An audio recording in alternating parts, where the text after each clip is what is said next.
The following program may contain coarse language, violence, nudity, mature subject matter, or scenes which may not be suitable for all viewers. Viewer discretion is advised. All Hit Radio.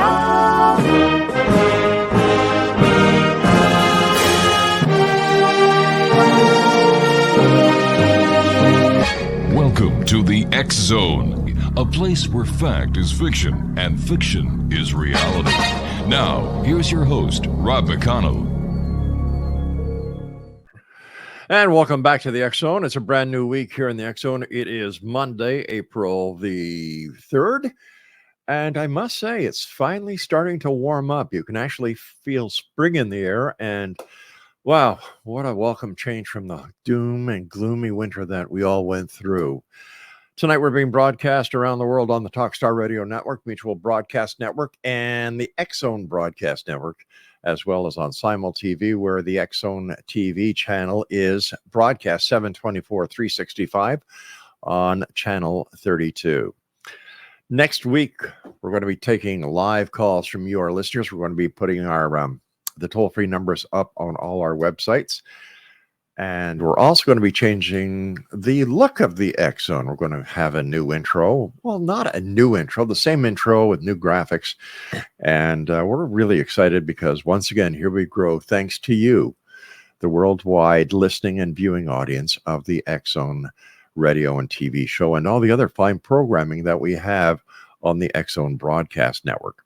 If you'd like to visit us on any social media site, xzoneradiotv.com. My email address is xzone@xzoneradiotv.com.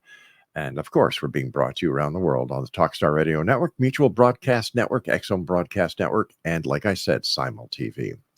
We're going to be talking to Stephen SAKEALLARIOS in a few moments about reincarnation. Now, Stephen is in Portland, Maine, and his website is reincarnationproof.com. And joining me now is Stephen SAKEALLARIOS. And Stephen, welcome back to the X Zone. How are you tonight? Good to be with you again. I'm fine, thanks. All righty. How did you... Well, first of all, tell our listeners and our viewers a little bit about yourself.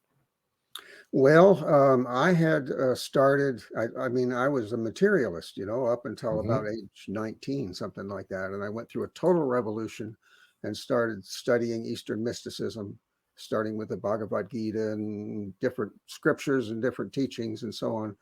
And I proceeded like that for many years and got a master's in counseling. And then I decided to do a documentary on reincarnation. I just had an idea to do a documentary. I'd started a little video production company of my own. I said, I've got to have some kind of project that's not commercial going at the same time so I don't lose my artistic sense. So I woke up one morning and I knew it was going to be on reincarnation, and I started looking into that. And I had no idea that there was research being done in the Western world. I only knew about Eastern philosophy. Right. And there's scientific research being done. There's people that had their own case and researched their own case. There's past life hypnotic regression. That was a whole new world to me. And I began to realize that there were certain cases that were really proved beyond a reasonable doubt. I mean, I was, could see that this was logical stuff. And I mean, I already believed in it as a belief.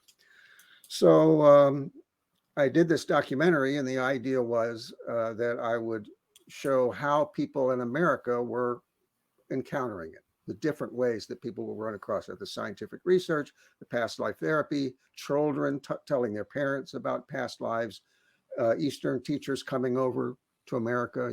I kind of covered each one of those ways people might find it.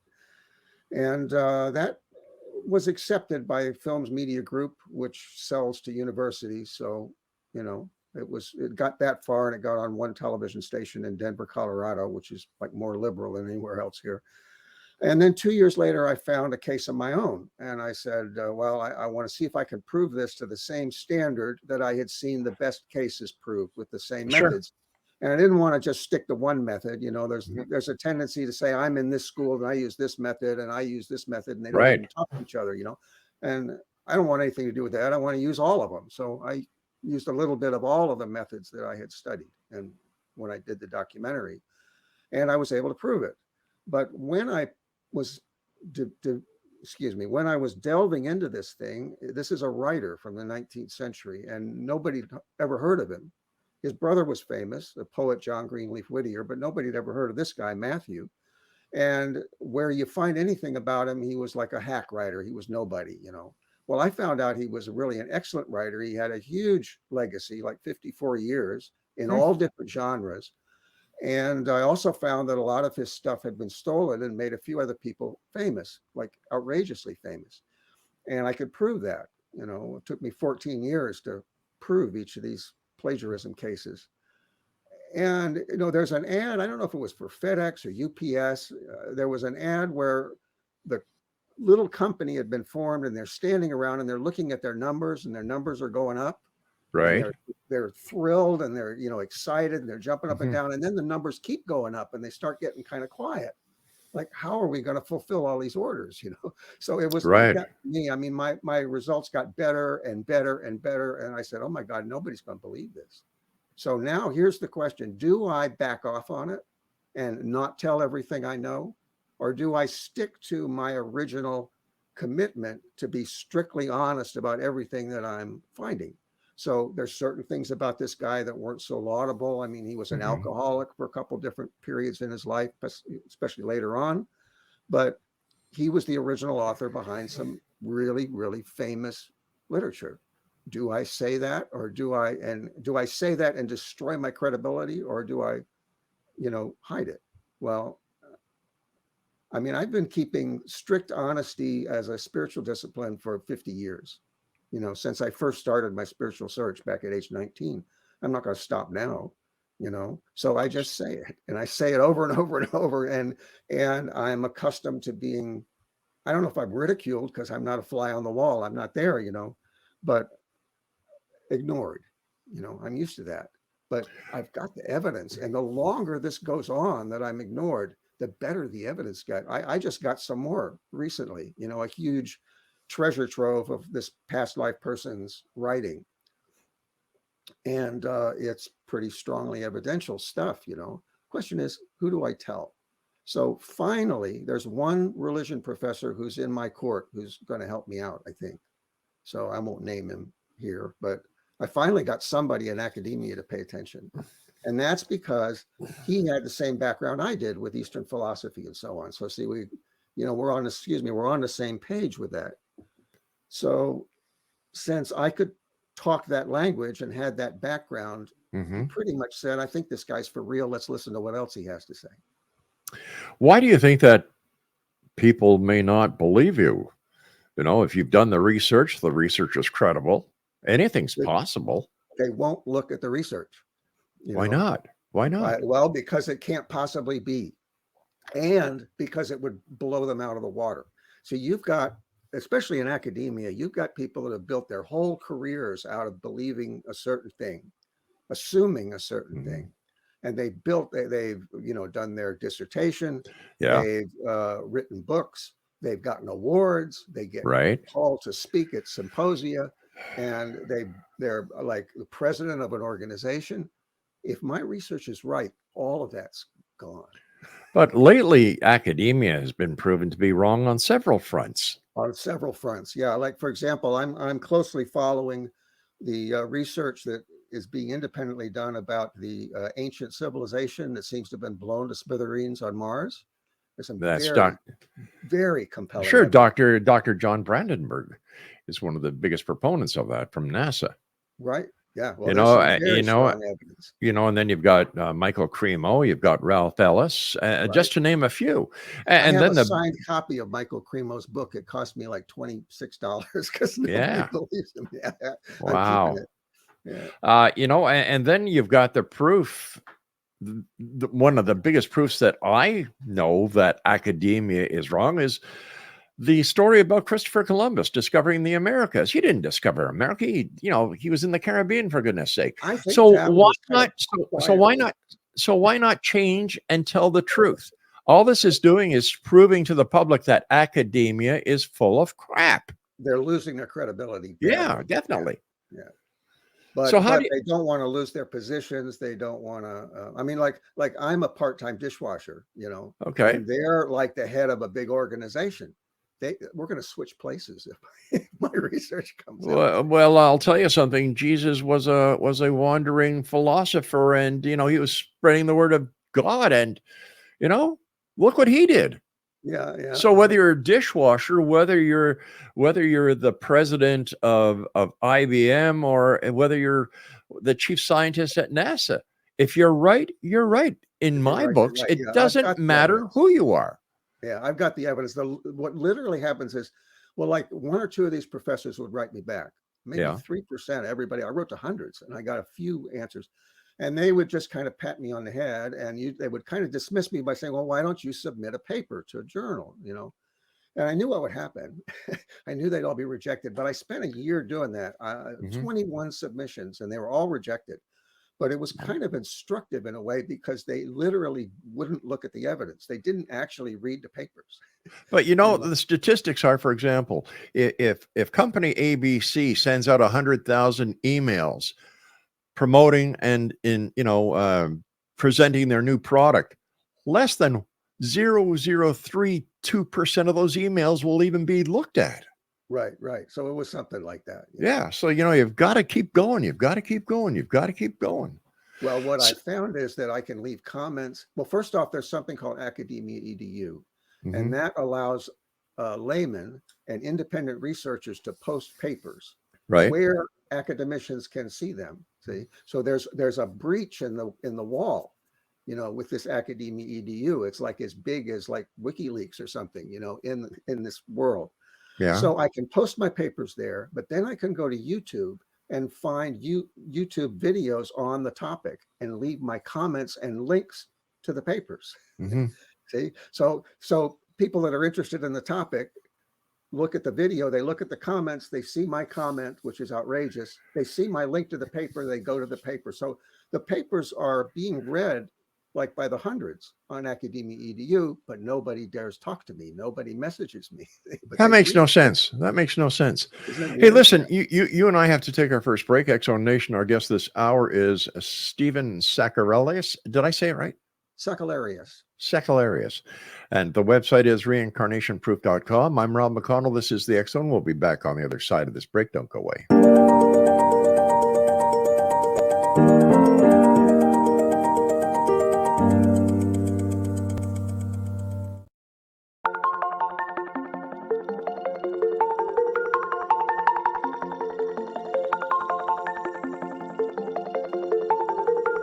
Question: what is the name of the unique blend of coffee you get that has been formulated by a neurologist, a neurobiologist, and a pharmaceutical chemist?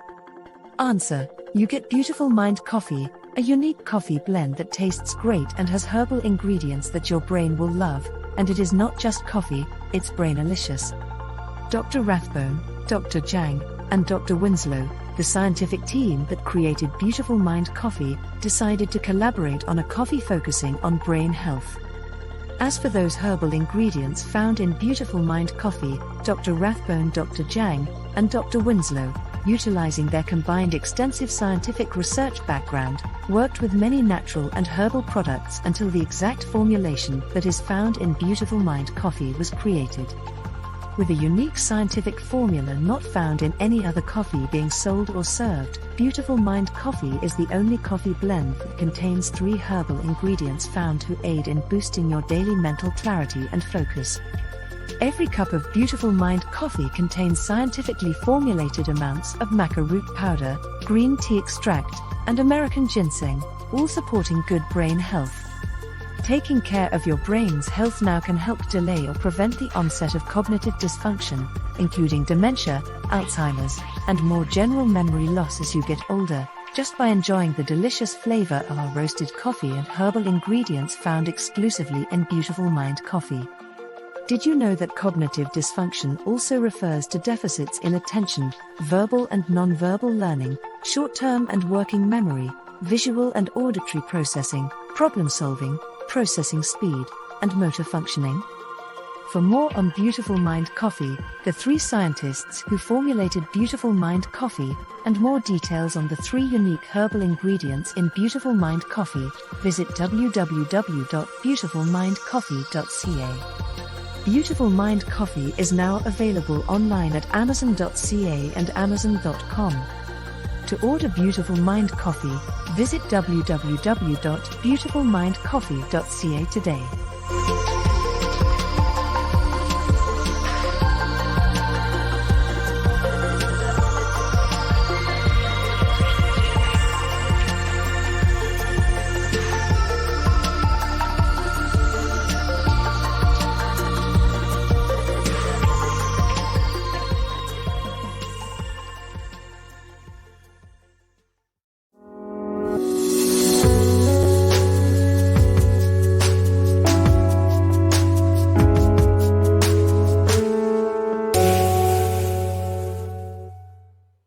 Stephen SAKEALLARIOS is our special guest this hour. His website is reincarnationproof.com.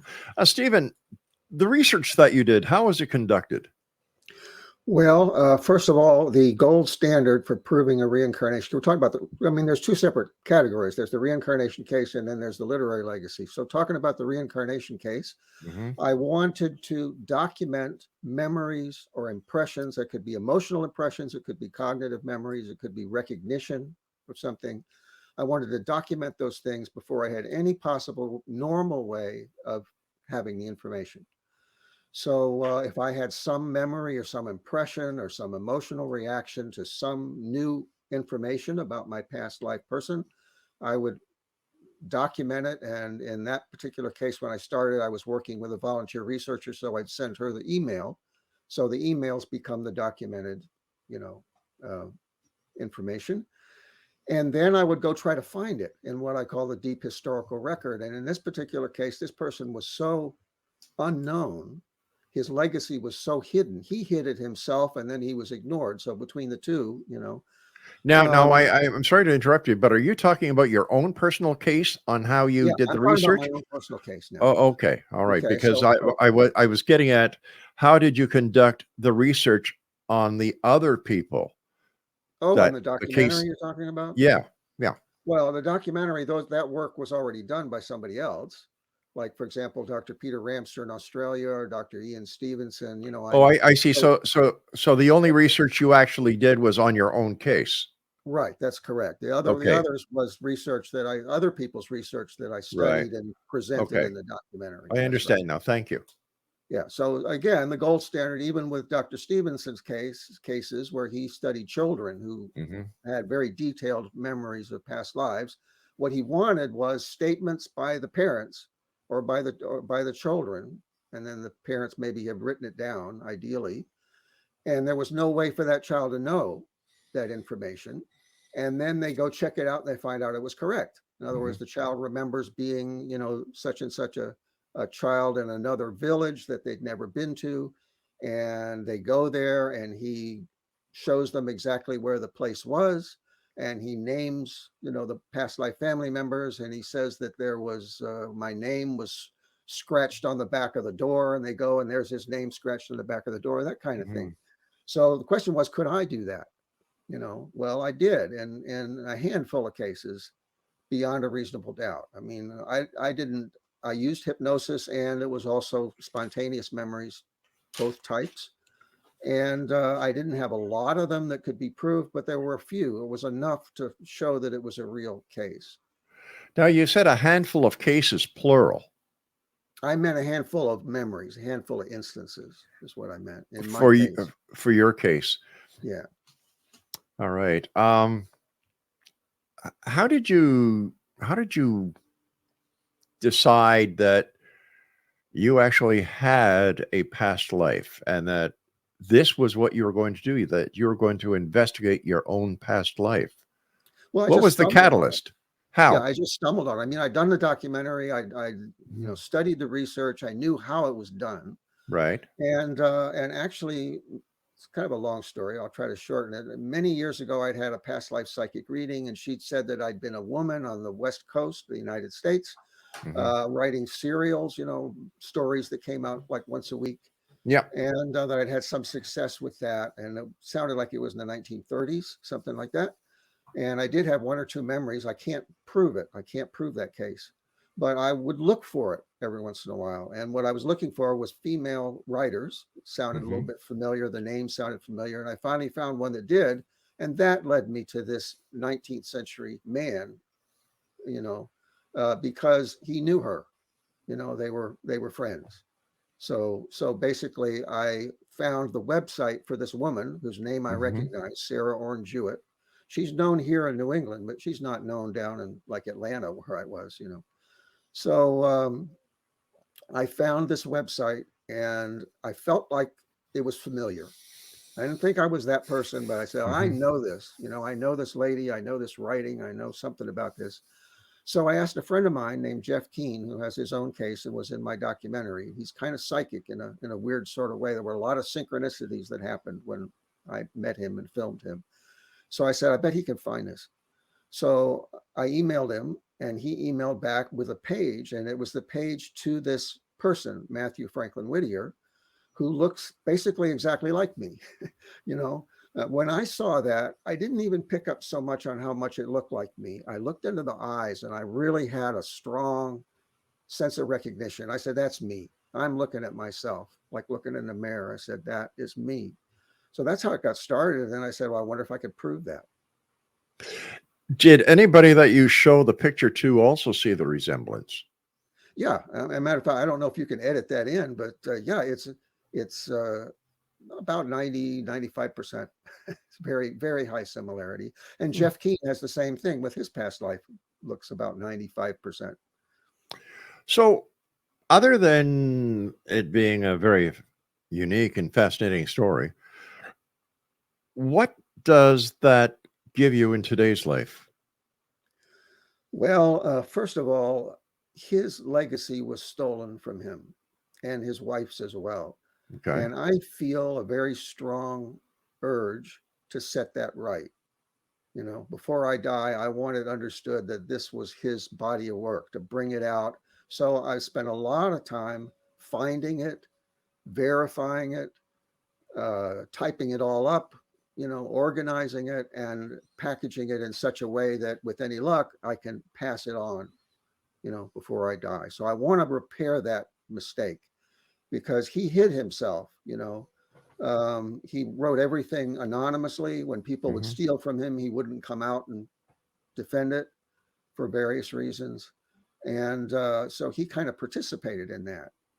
And I think he felt that it was a virtuous thing to do, to keep from getting a big head by getting famous. He didn't want to get famous. But what he did was he became a patsy basically for a whole bunch of people to rip him off. And I feel like I've incarnated partly to set that right. But then that's just one side of it.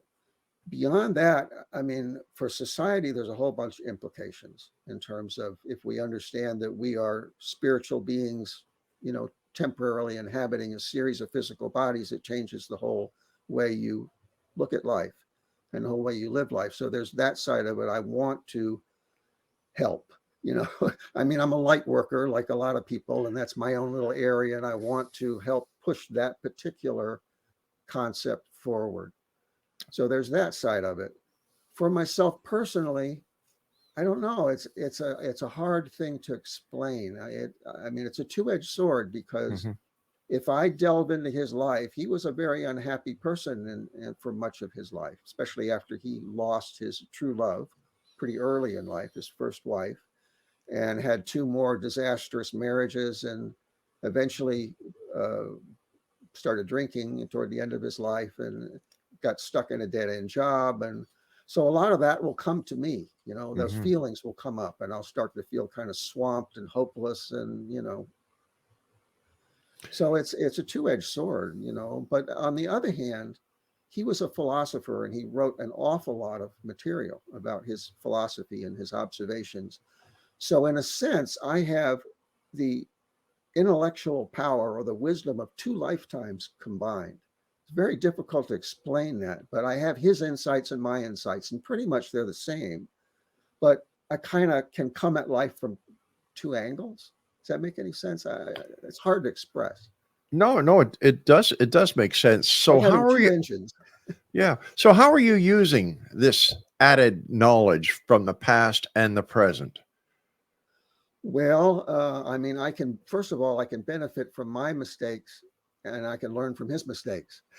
So there's certain things that maybe I haven't faced in this life, but I Right. know he did, and I know, what he would have liked to have done different. And so I can benefit from 2 lifetimes worth of mistakes, which is pretty valuable.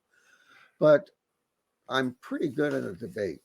So right now I'm being ignored.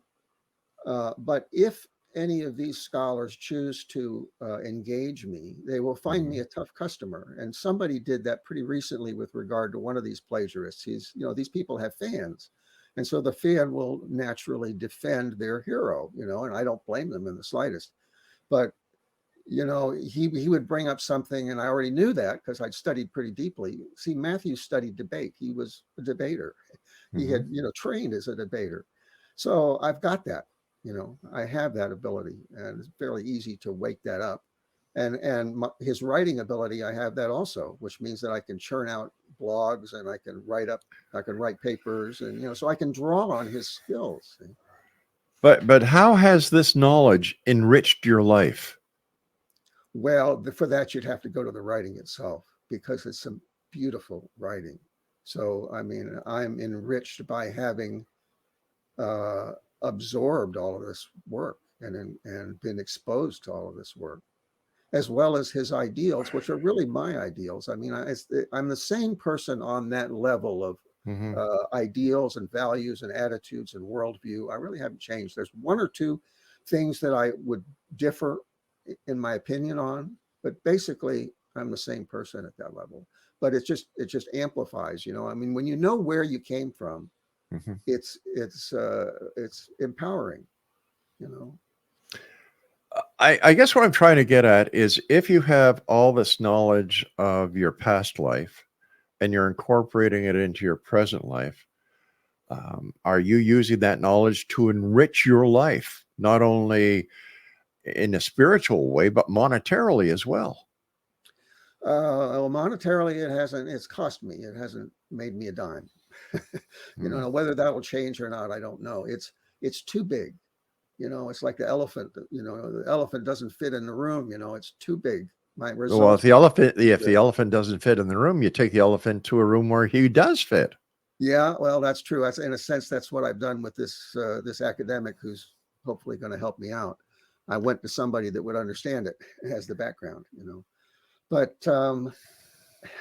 I don't quite know how to answer the question. I mean, you'd have to see this legacy. It's a beautiful thing, and I've got a physical collection as well, a very Right. large physical collection of antiquarian copies. So what I hope is that someday I'll be able to create a museum, or at least have a corner in somebody's museum. But I'd like to really have a museum dedicated to these two people, where people can come and look at the research and look at the few little artifacts that I've got, Yeah. and appreciate it. So I understand that, and I appreciate where you're coming from, but why would this have any effect on anybody else's life? well, I mean, You know, there's just proving. especially when you say you want a museum. Well, first off, there's just proving reincarnation. That's one thing, but again, you have to see how beautiful this work is. I can't. I mean, I can't answer your question unless you understood just how good this work is. I can tell you I mean, I can go to the people that it made Mhm. famous. You know, uh, Matthew Franklin Whittier is the fellow's name. His wife's name was Abby Poyen Whittier. They were the Mhm. original authors of A Christmas Carol. It was not Charles Dickens. Okay, Matthew, after she died, he wrote The Raven, the poem that people think was written by Edgar Allan Poe. That was And Matthew. and we know this how? I can prove this. I can prove it. You How? just have to, because you have to look at my evidence. I mean, how I've got a 59-page paper on The Raven. You know, All I've right, got but how can you prove that Charles Dickens didn't write A Christmas Carol? Well, I mean, I can't tell you in 5 seconds. It would take me 3 hours to tell you that. First of all, you can look at Charles Dickens and you can debunk him completely. Okay, if you look deeply enough into Charles Dickens' life, he was a phony and a sociopath. That was not a nice guy, and this is already Mhm. coming out now. That's not my work. There's a fellow named Yeah. Professor John Bowen, who, for example, he was like an archivist, and what he found, he's honest, apparently. He's an English professor, but also an archivist. And he wasn't like a Dickens fan, see, because if a Dickens fan had found this, he would have buried it. But this guy is too honest, and he came out with it. What he found was letters between a couple reporters. One of them was good friends with Charles Dickens' wife after they divorced. And what he found was that she told this reporter privately that Dickens had tried to have her committed to an insane asylum, even though he knew she wasn't insane, to get her out of the way, basically so he could have go on with his affair. But he tried to have her put it into an insane asylum. You know, it's just one piece of a much bigger puzzle, but pretty nasty character. See. All right, we've got to take our break. Please stand by. And Exonation, I'll be back on the other side of this break as we continue talking about reincarnation. Is it fact, fiction, or something in between? We'll be back. Don't go away.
Da, da, da, da, da, da, da.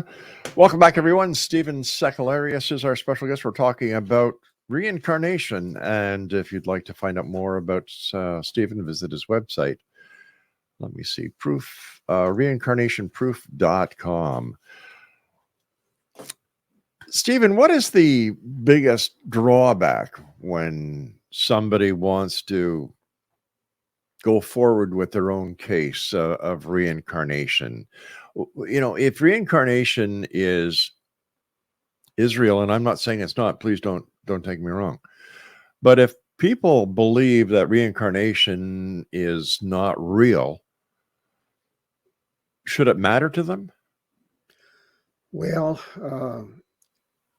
I mean, somehow people have got to get past the idea that they're their physical body. And there's a lot of avenues to that. We've got psychic mediums, we've got near-death experiences, we've got out-of-body experiences, we have near-death visitations. I mean, there's a lot of different avenues, and reincarnation is one of them. Reincarnation really just means the whole cycle of life. It means that you stop thinking of life as a track, as a linear thing that with a beginning and an end, and you start looking at it as cyclical, which everything in the universe is cyclical. Everything is pulses, you know. So human life is no different. Human life is a cycle like everything else. And, it's a matter of manifesting in the physical world and then leaving it, learning something and leaving it and coming back. And there's this continual cycle. So it's a really much more rational view of life than the idea that there's a beginning, and an end. And it's just like the life course.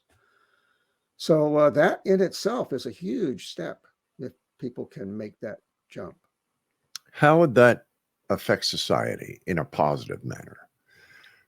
Well, I mean, at first it would probably it would wreak havoc with the economy, first of all, Mhm. because if people in large groups, if they stop wanting to accumulate things, like the guy with the most toys dies with the most toys wins, if that falls out of favor and people start embracing more spiritual values, then I Mhm. imagine that the economy would fall apart. For example, I mean, I don't buy very much. If I go to the store, I just buy a few basic staples mostly. Once in a while, I'll Yeah, buy a treat, but 98% of the store I ignore. You know, if everybody did that, the place would go out of business, inside of 3 or 4 weeks. I right. think it's based on the religion of consumerism, where you have, 20 brands of soap and 20 brands of this and things that somehow or other people have convinced you that you need, that you really don't need. And, there's this Well, vast majority. you know what? The store is doing this exact same thing that you're doing, basically. You've got a product that you're trying to sell. So how can you condemn a store from trying to make money and trying to, sell a product that Well, I they don't need? condemn them, but I'm saying that if people had a spiritual outlook on life where they believe that they are a spiritual being coming into a physical body to have experiences and learn things and then Yeah. leave, that the store would go out of business because there wouldn't be demand for that many different products. Well, what about all the different brands of religion out there? You know, Well, what about them? what you're offering is just another slice of another religion or philosophy. Well, it's no, it's not. It's another avenue into something. It's a way to get into something, and there's a lot of different ways to get into it. But it's Right. not a thing hanging out here by itself. It's a conduit into something more substantial. Just like religion. Well, religion can be. Yeah. Now, I met at a retreat a yogi named Hari Das, and Mhm. one of the things he said was, uh, he said, the religion of your upbringing is like a cloak. You have to know how it's made in order to take it off. Meaning that if you want to get deeper into spirituality, at some point, Mhm. you will probably have to take off the religion that you were born into and go into the esoteric side. And when I started studying spirituality, I started studying the religions with the assumption that the esoteric side was the same in all of them. In other Mhm. words, that when Jesus spoke to his intimate disciples about the deeper spirituality, he said the same things that Buddha was saying to his disciples, the same things that Krishna said to his intimate disciples. It's the religion. Religion is a museum that's built up around the memory of a sage, a world teacher. Right. And it's nice to walk around in a museum, but I'd much rather meet the actual guy, than see his museum. So at some point you outgrow the museum. religions religions in a sense are like training wheels, and at some point you've got to take them off and start. Well, yeah, Right. if a person wants to believe in the esoteric, I agree. But there are more people who believe in Christianity, Catholicism, and all the other religions that are established than they do in the esoteric. And if the esoteric was so real, why wouldn't they believe in the esoteric instead of the religious philosophy that they believe in? I haven't had enough lifetimes. Or they don't believe it. Yeah, they don't believe it because they It's a haven't matter of had it. belief. There is a story, and this is kind of apocryphal for me because I don't have the citation. But as I remember the story, the Buddha is sitting with four men are sitting around him, and Mhm. he's expounding the teachings. And one of them is fallen asleep. And one of them is looking around at something that's going on over here. and one of them is drawing some kind of something in the dirt with a stick, and one of them is paying rapt attention. So after this is all finished, they asked Buddha, why is this? Why is the one guy paying close attention to everybody else? He says, because in past lives, he had studied Vedanta. He had the background. And the other people couldn't understand it because they didn't have the background. Or they were just bored. Well, they were bored, but they weren't just bored. You and I have to take our final break. Please stand by. Exonation, www.reincarnationproof.com is Stephen's website. We'll be back as we wrap up this edition, this segment of tonight's show here in the X Zone with yours truly, Rob McConnell. Don't go away.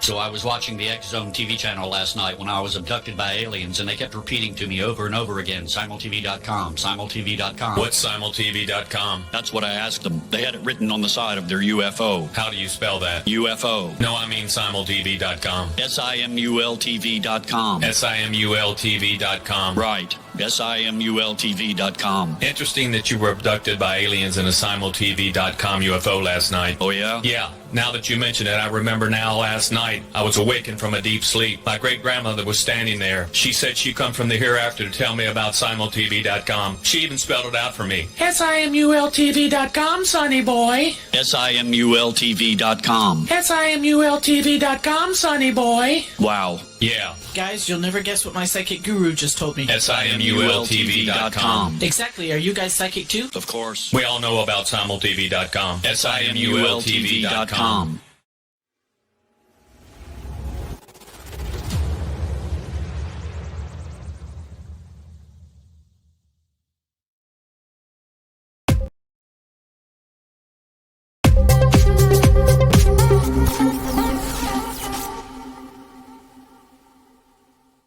Stephen SAKEALLARIOS is our guest, reincarnationproof.com.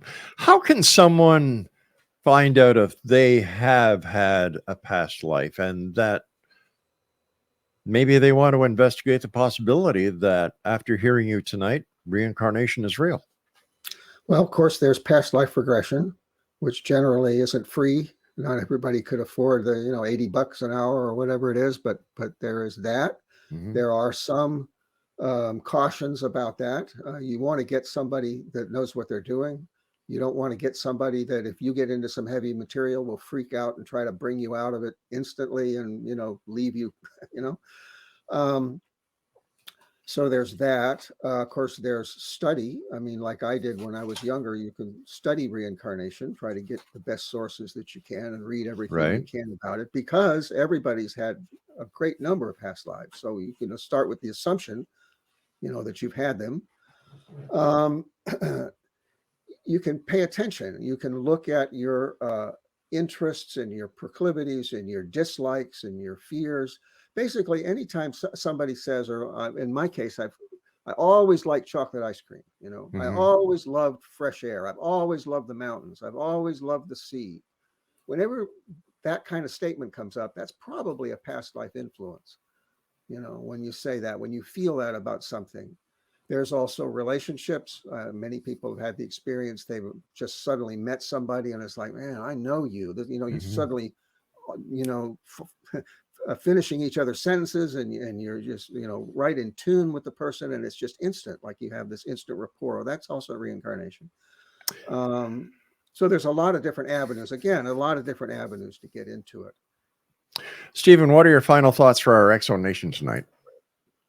Well, I mean, there's certainly the societal side and the spiritual side, and I would encourage people to study it. Just be open-minded and study it, because the evidence is there.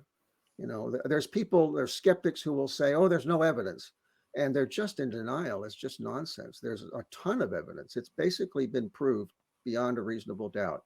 You can read the work of Dr. Ian Stevenson. It's a done deal. Reincarnation is real. as far as my case is concerned, Mm-hmm. I mean, I want people to begin to take seriously what I'm saying about what I've discovered and look into it. Actually look at the evidence. Take the time to look at the evidence.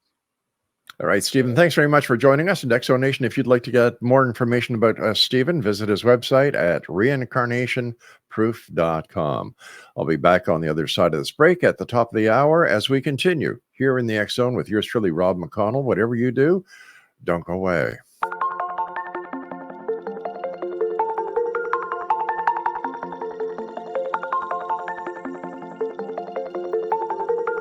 Question: what is the name of the unique blend of coffee you get that has been formulated by a neurologist, a neurobiologist, and a pharmaceutical chemist? Answer: you get Beautiful Mind Coffee, a unique coffee blend that tastes great and has herbal ingredients that your brain will love, and it is not just coffee, it's brainalicious. Dr. Rathbone, Dr. Jang, and Dr. Winslow, the scientific team that created Beautiful Mind Coffee, decided to collaborate on a coffee focusing on brain health. As for those herbal ingredients found in Beautiful Mind Coffee, Dr. Rathbone, Dr. Jang, and Dr. Winslow, utilizing their combined extensive scientific research background, worked with many natural and herbal products until the exact formulation that is found in Beautiful Mind Coffee was created. With a unique scientific formula not found in any other coffee being sold or served, Beautiful Mind Coffee is the only coffee blend that contains 3 herbal ingredients found to aid in boosting your daily mental clarity and focus. Every cup of Beautiful Mind Coffee contains scientifically formulated amounts of maca root powder, green tea extract, and American ginseng, all supporting good brain health. Taking care of your brain's health now can help delay or prevent the onset of cognitive dysfunction, including dementia, Alzheimer's, and more general memory loss as you get older, just by enjoying the delicious flavor of our roasted coffee and herbal ingredients found exclusively in Beautiful Mind Coffee. Did you know that cognitive dysfunction also refers to deficits in attention, verbal and nonverbal learning, short-term and working memory, visual and auditory processing, problem-solving, processing speed, and motor functioning? For more on Beautiful Mind Coffee, the 3 scientists who formulated Beautiful Mind Coffee, and more details on the 3 unique herbal ingredients in Beautiful Mind Coffee, visit www.beautifulmindcoffee.ca. Beautiful Mind Coffee is now available online at amazon.ca and amazon.com. To order Beautiful Mind Coffee, visit www.beautifulmindcoffee.ca today.